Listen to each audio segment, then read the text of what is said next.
Isilwane. Isilwane sihlukene kabili.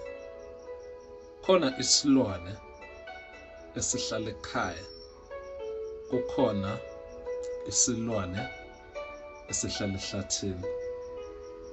Isilwane lesi esihlala ekhaya ingakho nasemaphusheni kunemehluko kuphupha isilwane esihlala ekhaya nesilwane esihlala ehlathini.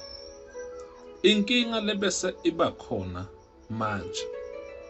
Kuhanjwe kwathathwa isilwane esihlala ehlathini lekathi uMvelinqandi makasidala wathi lesitwane lesi sizohlala ehlathini. Sasithatha lesilwane lesisehlathini ngoba sidinga amandla aso, noma ke sidinga into esiyiphethe sasingenisa ekhaya.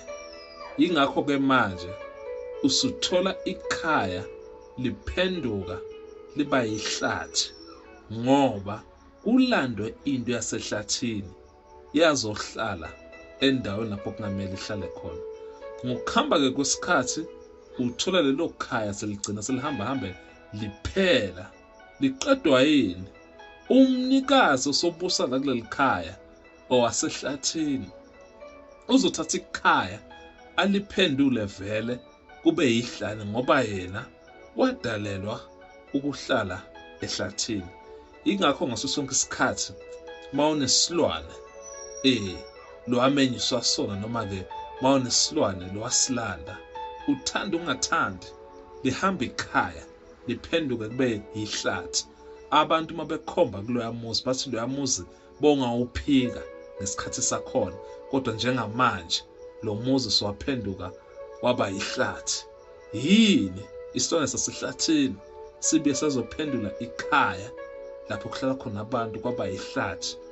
Nawe ke ngesikhathi wena umenyiswe into lesilwane ngokuthi impilo yakho iphenduke ibe lihlathi, lesi silwane lesi sisuke sakhelwe ukuthi impilo yakho ayiguquke, noma ke impilo yakho ayihliphizeke iphenduke ibe yihlathi kuze kungabi khona into ekulungelayo. Ngoba ehlathini ayikho into lebuye ibe kahle, kodwa ehlathini yilapho kutholakala khona ke izinto.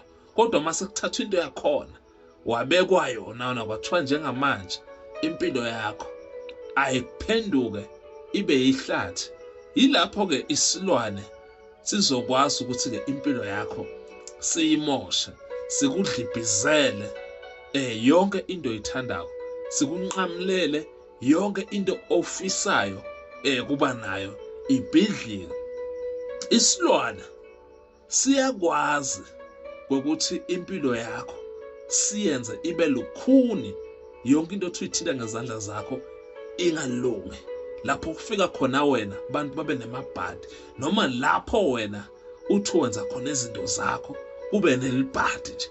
Isilwane leso siyakwazi isilwane umosha, and isilwane siyakwazi phinde ukuletha umcebo, kodwa phinde siyakwazi ukuphinde siyimoshe ke impilo yakho. Kuyaye kushiyana ke ngokuthi ke lesi silwane wena usilandile noma uthakathiwe ngaso.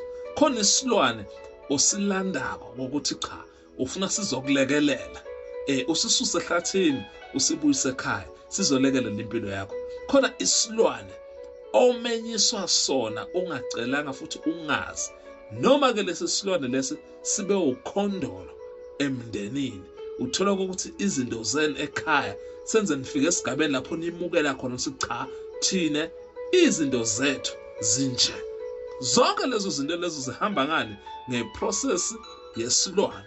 Futhi isilwane siyakwazi kuphinde silethe ukuphila kuwe mangabe wena ulashwa usetshenzwa ngaso leso silwane leso. So isilwane sihle sibi. Yebo isilwane uyasilahla, yebo isilwane uyasilanda, ngoba ekugcineni kwakhona kukhona into losuka uyidinga ukuthi sikulekelele kuyo. Kodwa lesi osuka ubekwe sona siyayimosha impilo yakho. Ikhona ke indlela ke nemfihlo lejulile yikokuthi kuthwetshulwe umoya wesilwane, ulahlwe noma ke ubekwe noma ke ubuyiselwe ehlathini lapho uqhamuka khona. So abantu abadala kukhona ke imfihlo lenye abangibambise yona yekuthwebula isilwane omenyiswe sona ongasilandanga noma ke beke wasilanda kuthi siyokulekelela kuleyo nto leyo ufuna sikulekelele kuyo. Kukhona ke imine ke imfihlo lengiyiphethe njengombholofidi Mbango ngaphansi kwamagunya lenganikezwa wona ekuthwebula lesi silwane lesimosha impilo yakho. Lesi silwane lesenza abantu bakujikele. Siyakwazi ke thina ke ngemfihlo abasibambise yona ukuthi leso silwane sisithwebule, sisibuyisele kuphi? Emuva lapho saqhamuka khona, sibuyele siyohlala khona.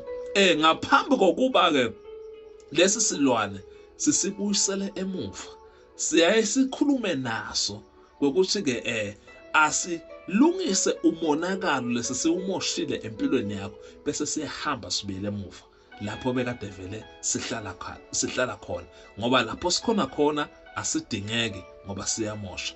Lana ke sikhuluma ke nemuntu othi cha, lento yesilwane ihlela kimi, ingiphuphisa kabi, idla izinto zami, ibamba lokhu nalokhu, angiyilandanga lento and futhi angiyazi ukuthi iyangena kanjani lapha ekuphileni kwami. Sinemfihlo ke lesiphethe